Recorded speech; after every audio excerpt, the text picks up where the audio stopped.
Hello, everybody. This is Dr. Christian Lehman with reading the Victorian novel, Charles Dickens' David Copperfield.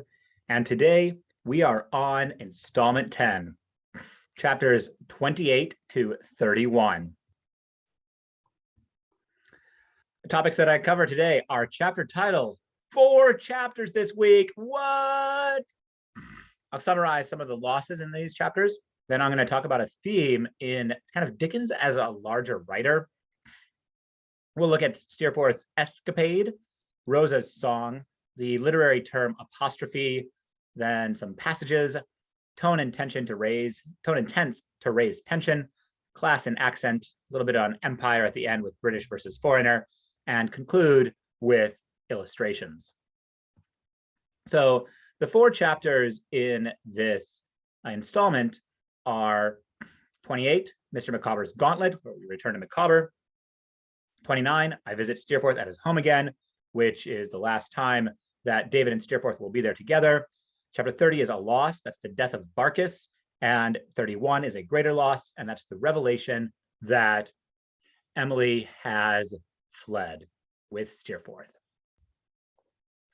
So some of the losses in these chapters, Micawber's causes Traddles to lose the wedding furniture, which is the table and flower pot and stand. Right, so starting with it can be like a serious one, but a domestic one that's in a B plot, one that is property. The death of Barkis is a loss of life, and then Emily runs off is a loss of a different kind, right? The loss of a found family member. A theme in Dickens comes up in chapter 28, and that's this idea of giving people purpose. So Micawber's at a very, very low place here, and David brings up this point. To divert his thoughts from this melancholy subject, I informed Mr. Micawber that I relied upon him for a bowl of punch and led him to the lemons. His recent despondency, not to say despair, was gone in a moment. I never saw a man so thoroughly enjoy himself amid the fragrance of lemon peel and sugar, the odor of burning rum, and the steam of boiling water as Mr. Micawber did that afternoon. It was wonderful to see his face shining at us out of a thin cloud of these delicate perfumes, as he stirred and mixed and tasted and looked as if he were making, instead of punch, a fortune for his family down to the latest posterity. So here the theme is like giving people a purpose, giving people something that they can do with aplomb, and recognizing it and celebrating it is a keen marker of humanity. And so we see it play out every once in a while in Dickens, somebody being asked to do something that they're incredibly good at. And it's not important for the plot. It's kind of atmospheric, but really it is about letting somebody lose track of time by doing something that's good for other people, right? Everybody will enjoy this punch, but really it's Micawber getting to celebrate his abilities at making punch. We're now going to move into the harder stuff. This is Steerforth showing up, and throughout this chapter, there's a kind of double speak that happens. Steerforth is constantly saying what he actually did. David never is picking up on it. Why, Davy, here's a supper for a king, right? Steerforth calling himself a king. He exclaimed, starting out of his silence, the burst, and taking his seat at the table. I shall do it justice, for I have come from Yarmouth. I thought you came from Oxford, I returned, right? Immediately, we have expectation versus reality. Oh, not I, said Steerforth. I have been seafaring, better employed. Litimer was here today to inquire for you, I remarked, and I understood him that you were at Oxford, though now that I think of it, he certainly did not say so. Litimer is a greater fool than I thought to have been inquiring at me at all, said Steerforth, jovially pouring out a glass of wine and drinking to me. As to understanding him, you are a cleverer fellow than most of us, Daisy, if you can do that. So here, Steerforth covers up his brief moment of anxiety, because Litimer almost maybe like revealed too much, by jovially pouring out a glass of wine. He like goes into hyper exuberance. That's true indeed, said I, moving my chair to the table. So you have been at Yarmouth, Steerforth. Interested to know all about it. Have you been there long? No, he returned. An escapade of a week or so, right? Using this word escapade, meaning something kind of a light, frivolous adventure, but really he has been up to no good. So he confesses this, that he has been up to no good with this word escapade, but David doesn't follow up on that. He thinks of it merely as escape or kind of vacation. And David continues, how are they all? Of course, little Emily is not married yet. Not yet, Steerforth responds. Not yet. Going to be, I believe, in so many weeks, months, something or other. I have not seen much of them. So here Steerforth also does a double speak. Emily is not yet married to Ham, but she's also not going to be married, right? And Steerforth also kind of implies his own future with Emily after having taken her off, right? Not going to be married, something or other. So there's a curious kind of confession, non-confession that's happening here. Steerforth then needs to keep David out of Yarmouth for the final stage of his plan and goes out of his way to get David out of Yarmouth, right? Because if Emily sees David, she might be reminded of something, or then David is always looking, right? David is obsessed with observation, and Steerforth knows this, and so you need David out of there while all of these machinations are taking place behind the scenes. Steerforth, well then, don't go till next day. I wanted you to come and stay a few days with us. Here I am, on purpose to bid you, and you fly off to Yarmouth. You are a nice fellow to talk of flying off, Steerforth. Why, you who are always running wild on some unknown expedition or other. He looked at me for a moment without speaking, and then rejoined, still holding me as before and giving me a shake. Come, say the next day, and pass as much of tomorrow as you can with us. Who knows when we may meet again else? Come, say the next day. I want you to stand between Rosa Dartle and me, and keep us asunder. Would you love each other too much without me? Yes, or hate, laughed Steerforth. No matter which, come, say the next day. Right? You see through this passage, this overemphasis on staying out of Yarmouth. But we also have this slight confession. Who knows when we may meet again else? Steerforth knows exactly what's coming, and he's kind of preparing the way for these things. All right, I don't have a lot to say about this passage, but it's eerie. It's some of Dickens at his best eeriness, and this is Rosa's song. I don't know what it was in her touch, her voice that made that song the most unearthly I have ever heard in my life or can imagine. There was something fearful in the reality of it. It was as if it had never been written or set to music, but sprung out of a passion within her, which found imperfect utterance in the low sounds of her voice and crouched again when all was still. I was dumb when she leaned beside the harp again, playing it, but not sounding it, with her right hand. A minute more, and this had roused me from my trance. Steerforth had left his seat and gone to her and put his arm laughingly about her and had said, "Come, Rosa, for the future we will love each other very much." And she had struck him and had thrown him off with the fury of a wild cat and had burst out of the room. So we have here this unearthly quality of the song, Rosa activating something at a visceral level, primordial even perhaps. And then when she finishes, she stands and pretends to play it, but she's not actually sounding it. A lot of like imitation of music. Maybe some ways we can think about Steerforth playing David along these lines. I don't have a lot to say about this.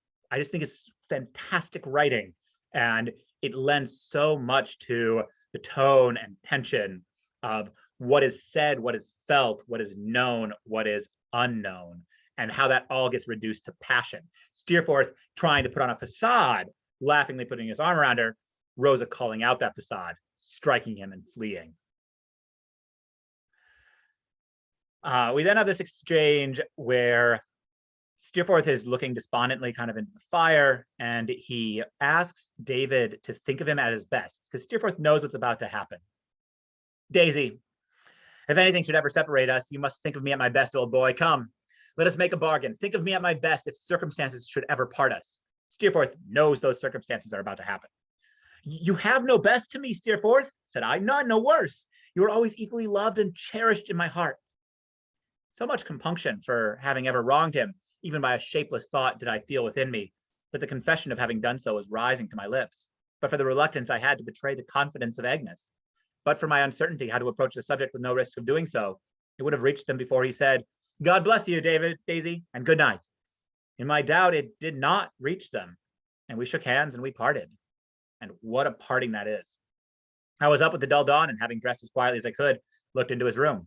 He was fast asleep, lying easily with his head upon his arms, as I had often seen him lie at school. The time came in its season, and that was very soon, when I almost wondered that nothing troubled his repose as I looked at him. But he slept. Let me think of him so again, as I had often seen him sleep at school, and thus, in this silent hour, I left him. Nevermore, oh God forgive you, Steerforth, to touch that passive hand in love and friendship. Never, nevermore. In the last video in installment 9, I looked at David looking in at Uriah sleeping, and then this one follows immediately afterward, where we have these two instances of David looking at both Uriah and Steerforth, right? If you remember my triangulation, we now have that resubstantiated here. So a literary technique that Dickens uses here, with David the author using, is apostrophe. An apostrophe is a direct address to somebody that is not present at the moment. It's frequently used of talking to the gods, right? Anytime perhaps you've said, oh my God, that's actually a kind of form of apostrophe. In this case, what we have is an apostrophe to Steerforth, right? Close to the end, this dash, nevermore, oh God forgive you, Steerforth, right? Steerforth is not in the room, and so it's this address to Steerforth outside of the book.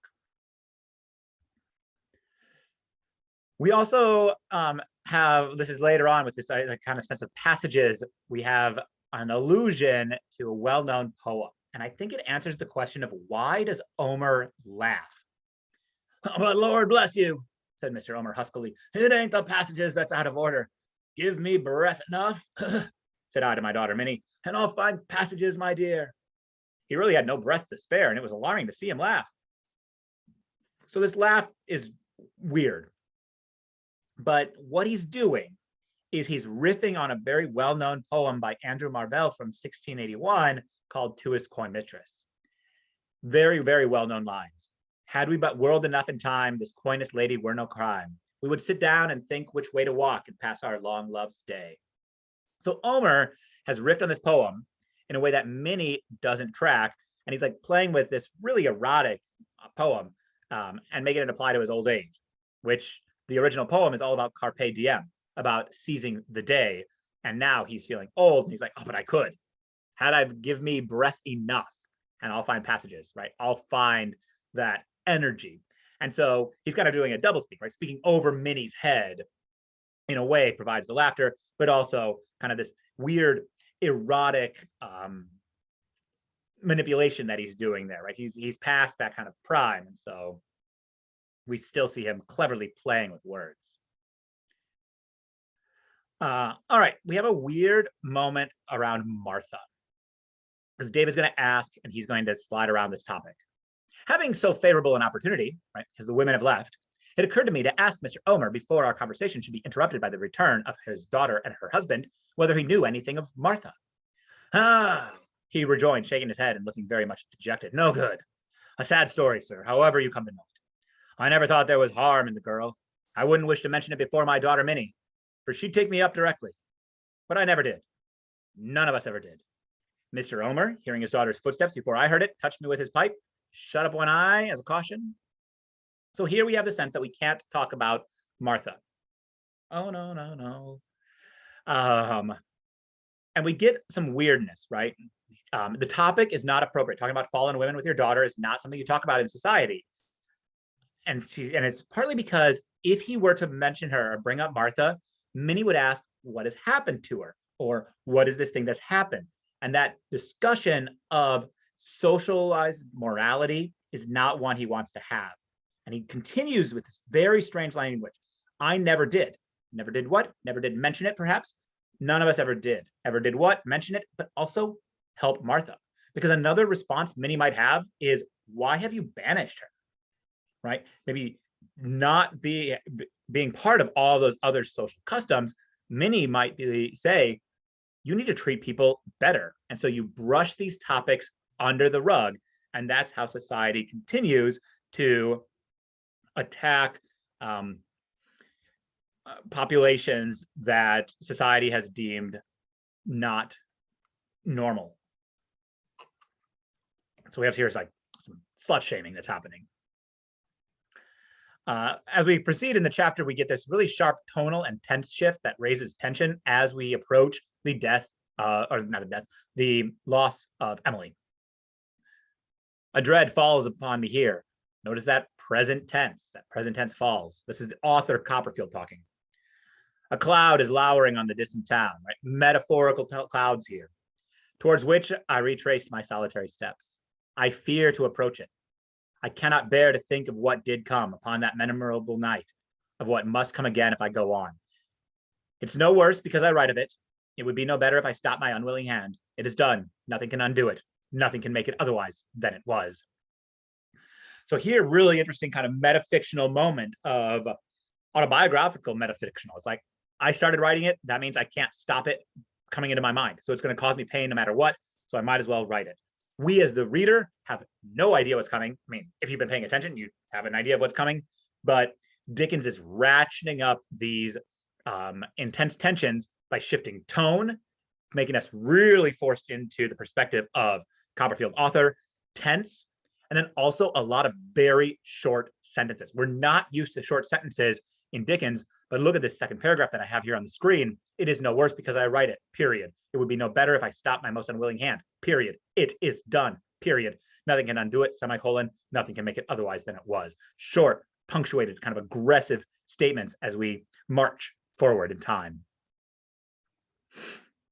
The next slide I owe to my students for having brought my attention to, which is on how we see class in accent, and specifically how author Copperfield comments on it. Yes, yes, Daniel, said Mrs. Gummidge. I ain't a person to live with them as has any money left. Things go too contrary with me. I had better be a riddance. Why, how should I ever spend it without you? Said Mr. Peggotty with an air of serious remonstrance. What are you talking on? Don't I want you more now than ever I did? I knowed I was never wanted before, cried Mrs. Gummidge with a pitiable whimper. And now I'm told so. How could I expect to be wanted, being so lone and lorn and so contrary? So the point here is Mrs. Gummidge drops her eyes, right, with Daniel, and Copperfield, author, gives us words that we don't hear from the Yarmouthians. Remonstrance, right? A fancy 3-syllable word. And then pitiable. Look at all of those vowels in pitiable that author Copperfield is giving us in his asides, in these suspended quotations. So we have that tension between class of our native Yarmouthians versus Copperfield, the upper class writer. We now move to Emily's flight and the way Ham chooses to announce it. Emily's run away. Oh, Master Davy, think how she's run away. When I pray my good and gracious God to kill her, for that is so dear above all things, sooner than let her come to ruin and disgrace.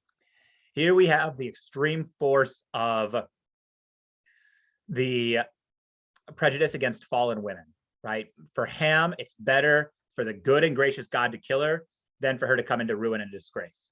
This is an extremely problematic point of view, and it comes from that moralizing, that kind of misogynistic and patriarchal moralizing, where all of the weight is put on the woman. We're going to move a little bit into this idea of empire with Peggotty's declaration of pursuing his niece. We start with his strange pronunciation of world, which then will get repeated, right? So he's in high spirits, really delighted, kind of thinking, oh, Emily's going to be on her way home soon. And he reminisces fondly. And then we get the news that she's left, and he comes up with a new determination. So he starts, so 'tis with her little bonnets and that, I couldn't see one of them rough used a purpose, not for the whole world. It's my opinion, you see, said Mr. Peggotty with a delighted face, after some further rubbing of his legs, as this is along of my having played with her so much, and made believe as we was Turks and French and sharks and every variety of foreigners. Bless you, yes, and lions and whales, and I don't know what all. So here, right, Peggotty is very provincial. He does not have a world view. And we play some jokes with that, this idea of he's talking about Turks and French, right, other nations, and then just can say sharks and variety of foreigners, lions and whales follow. So kind of anything that is not native to Britain is going to be termed foreigners. And that's people, populations, and nations just as much as wildlife. Following this, we have his declaration to follow. Anywhere. I'm going to seek my niece through the world. I'm going to find my poor niece in her shame and bring her back. No one can stop me, I tell you. I'm going to seek my niece. So here, right, we have that repetition of world, and we also have this idea of he's calling his niece to be in shame, but he's still going to follow her. He's going to try to rescue her and forgive her. And nothing will stop him, right? Not the fact that he doesn't speak any foreign languages, not the fact that he doesn't know anything that's outside really of his provincial encounters, of his fisherman's lifestyle. And he's still going to make this effort. And that is because he is a child of empire in a lot of ways. The world is a place for him to go freely. And we'll look forward to seeing what happens with that. All right, moving then into the illustrations. Here in the first illustration, we have Litimer coming into this miserable party with Traddles, the now pregnant Mrs. Micawber. We have Copperfield, and we have Mr. Micawber. A point about gender. We have a little gender role reversal because Mr. Micawber is not only doing the cooking, he has the apron on. We also have an allusion here in the painting in the background. This is the Sword of Damocles. This is a classical reference where there was a king who had somebody that objected to his being king. And so he said, okay, you can take this spot, go ahead and sit down. The upstart sat down in the seat, and then Damocles said, look up. And the man looked up, and there was a sword hanging by a thin thread that could have fallen on him at any time. This is a kind of metaphor of kingship.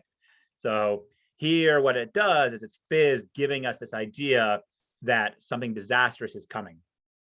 If you'll remember, Steerforth used the language of kings already. So we'll see upon whom this sword might fall. The other illustration is the death of Barkis, whom you see here holding on his chest. It's just clothes. No, it's a lot of money. Mrs. Peggotty, Ham, and David. What you can perhaps notice here is both of these scenes show different kinds of domesticity, right? They're both group encounters. Here we have a stranger come in, but here we have kind of death. We're not focusing on Emily in these.